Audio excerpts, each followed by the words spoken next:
I realized it'd be helpful if I'd actually brought my sermon with me out of my office. I hope there's one Sunday soon that I won't be apologizing for some human error that I blame on technology. Usually my error.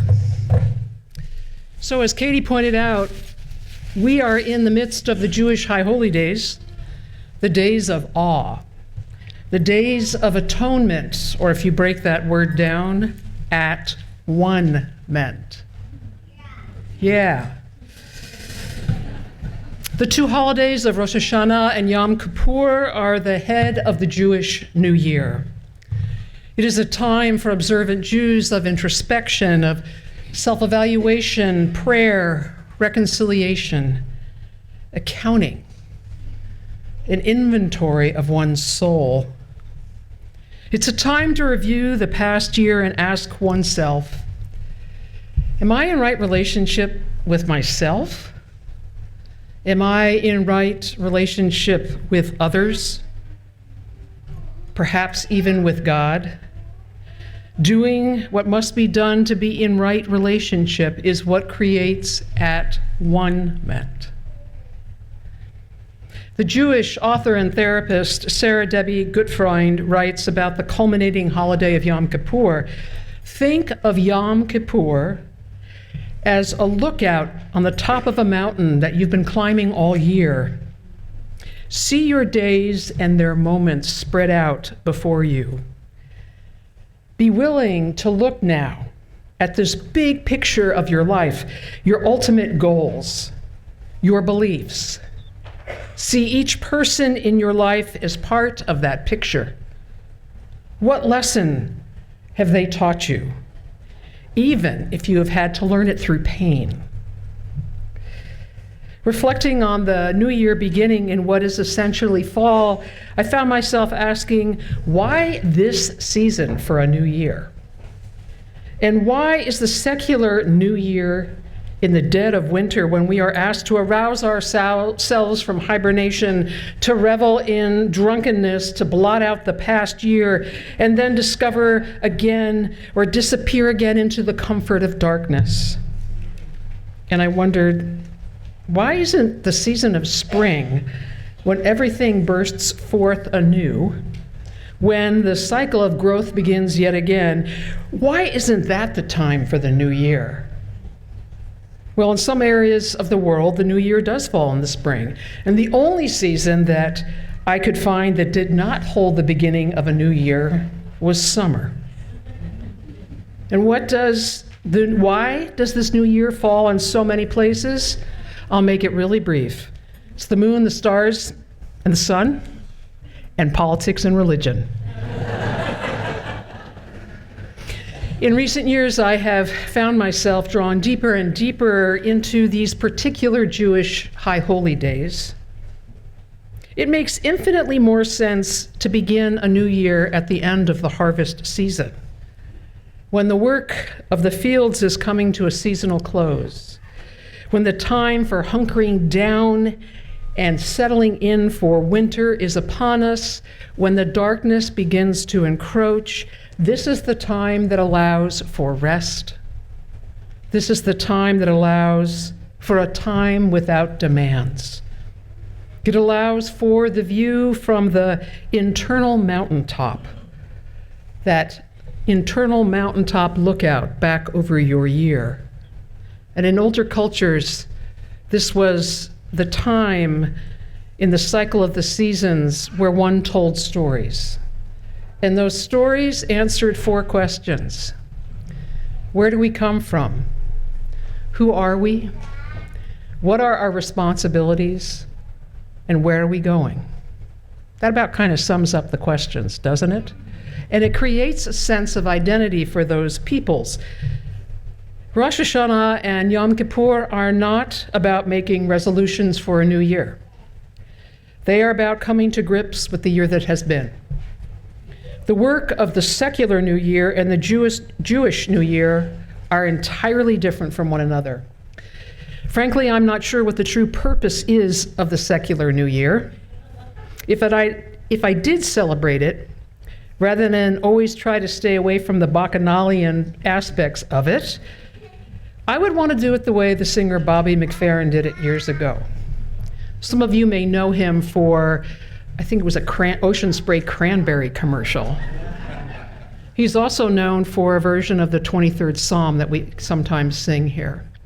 Bobby McFerrin offered a 24 hours of chant at St. Mark's Episcopal Cathedral between December 31st and January 1.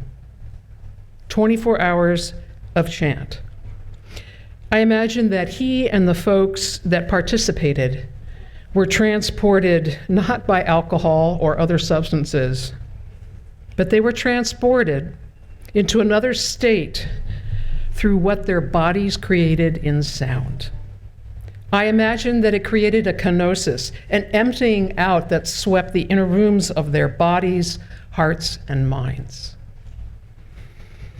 Writes Rabbi Brad Hirschfeld of the National Jewish Center for Learning and Leadership, Rosh Hashanah is about relationships, whether between individuals and God in whom they believe, communities and the traditions which define them, or simply between individuals, whether any God or tradition is part of their lives. It's all about sustaining relationships, which sustain us and help us do the same for others. These days of awe are demanding. One has to come to grips with all the ways in which one has trespassed. I love that word. Some of you grew up in the Christian tradition and you learn the Lord's Prayer and it says, forgive us our debts. I never liked that version. I'm into the trespass. It says it exactly what we have done, the ways in which we have failed. So we have to come to grips with the ways in which we have trespassed against oneself and others, and if you use that word, God. You know, in Judaism, it's said that there is no word for sin. The closest thing is the word chet, which literally means something that goes astray, like an arrow that misses the mark. When an archer misses the target, it is not a permanent failure. Rather, an archer can keep trying to get arrows closer to the target and ultimately its center. There's no guarantee of immediate success, nor does success ensure that the goal will be reached in all subsequent attempts. I was taught that sin was falling out of right relationship. In the season of the High Holy Days, it's about reconciliation. It's about repair. It's about all the ways in which one has missed the mark in relationships. Rosh Hashanah allows us to recognize the ways in which we humans, quote, make mistakes, treat others badly, are selfish and self-absorbed. We apologize. We repair the damage we have done. We seek forgiveness and we forgive others. And Yom Kippur, which comes at the end of the 10 days, is all about metaphorically standing before God to acknowledge and repent for all the ways in which one has missed the mark in one's relationship with God. At the end of these days, one has essentially wiped one's personal slate clean from the ways of missing the mark in relationships. One gets to begin again, as we sang, in love. Rather than finding these holidays intimidating, I find relief in them. Imagine the chance, not just for a new year filled with potential and possibility, but one that stretches out before you unburdened, relieved of those past ways of missing the mark. A chance to hold one's bow and hit the center with one's arrow rather than to miss it. And let me be clear, these holidays are not a stand-in for cheap grace. Rather, they are the chance for transformation. As one commentator wrote, you should not be the same person after Yom Kippur. So how does all this fit with Unitarian Universalism? This tradition, that often in an effort to find a theological center amidst the stew of religious practice and belief, begs, borrows, and reworks rituals and traditions from other religions and practice, or finds itself in an effort to accommodate all but offend none, unable to respond to human suffering and brokenness with a common liturgy, litany, or ritual? Does Unitarian Universalism have a common narrative like those ancient cultures with the stories they told? What are the stories we tell and repeat that define and remind us of our identity in this season of hunkering down and going inward? Do we have common learnings that sustain us? Do we as a people have common yearnings? You know, we talk a lot about relationship, and we talk a lot about covenant. Indeed, covenant is sometimes named as our theological core, and most of the work that we do as Unitarian Universalists is done in the context of these covenants. But where is our ritual for the restoration of broken covenant, of broken relationships? What is it that allows us to find at one ment? Being Unitarian Universalist doesn't exempt us from missing the mark in our relationships with ourselves, with one another's, with God or mystery or the spirit of life or the universe or the cosmos. So what is the context in which we get to lay it all down? To be forgiven, to extend forgiveness, to let go, to let us have clean slates, to be given a chance to begin anew. It would be easy to take some of the ritual of Rosh Hashanah and Yom Kippur and have us enact them without the context or any true understanding. Sometimes we are accused of being a cafeteria-style religion where we go through the buffet line, taking a little bit of Native American religion here, some Judaism there, some Buddhism here, paganism, humanism, heaping our plates full of what is known as cultural misappropriation. So the best definition I found for you for this concept is simply this: consciously or unconsciously seeking to emulate concepts, beliefs, or rituals that are foreign to a particular framework, individual or collective. It is incorporating language, cultural expressions, forms, lifestyles, rituals, or practices about which there is little basis for direct knowledge, experience, or authenticity to one's being. It is also the superficial appreciation of culture without regard to its deeper meaning.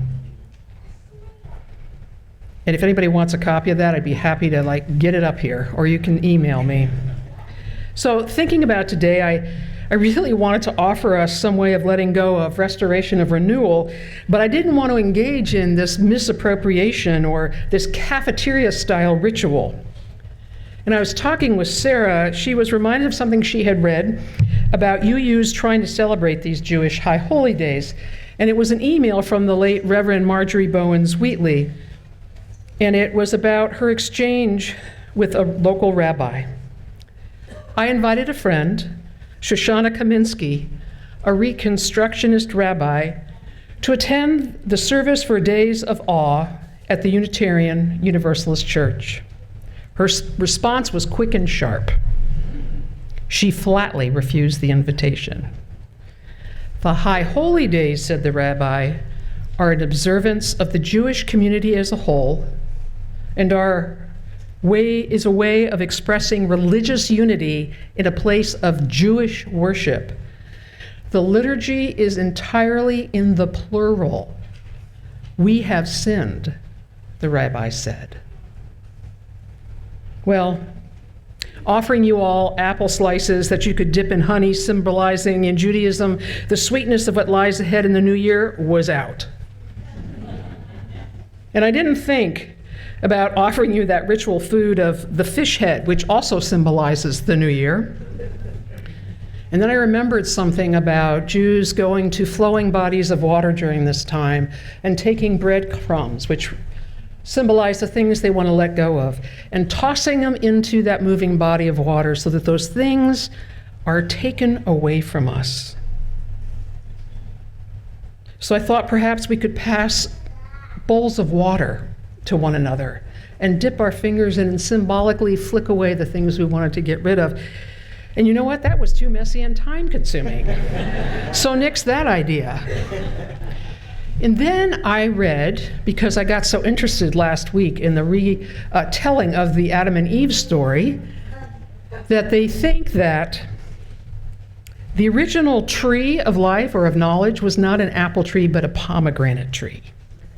And if you look at ancient Jewish art, you'll see that the pomegranate features prominently. It's a universal symbol of fertility, love, birth, and rebirth. Pomegranate seeds, I thought to myself, I'm going to offer the congregation pomegranate seeds because they're a symbol of a life made new by letting go, by forgiving and being forgiven. And then the staff kindly reminded me that maybe pomegranates weren't in season or available. However, some people at some of our markets know that this is the Jewish holiday and that pomegranates feature prominently. So during the time of our offering today, you're going to be asked not only to give in the traditional way of making an offering to the church, but to take a pomegranate seed from the cups that are going to be stapled to your offering baskets and pass it along to one another. And prior to receiving the seed, I'm just going to ask you to mentally flick away. Let go of a thing or some things that have fractured right relationship. And let the seed symbolize for you the intent to restore those relationships or that relationship to wholeness. And let it represent to you the possibility of new life. Oh, but wait, you say, there's this teensy little problem. We UUs don't believe in sin. Or as Thomas Starr King said, the Universalists believe that God is too good to damn humanity, while the Unitarians believe that humanity is too good to be damned by God. And if you haven't heard that before, then your preachers are failing you. Okay, so fine, no sin. But here's the point. None of us is exempt from missing the mark in relationships. None of us. And if relationships, right relationships, are all we have as the core in Unitarian Universalism, then they take tending to. I don't know about any of you, but I long for some ritual way to lay down all the things I have missed the mark in relationship to let them go. Again, to forgive and to be forgiven, to try and repair and restore, to have my slate cleaned that I may begin again in love. I don't care what time of year this process happens, which season it happens in. I just want it to be a reality for our faith tradition. And so, John, can you help me out here? Do you all remember this t-shirt? Shows a part of the cosmos with this little arrow pointing to a tiny spot with the words, "You are here."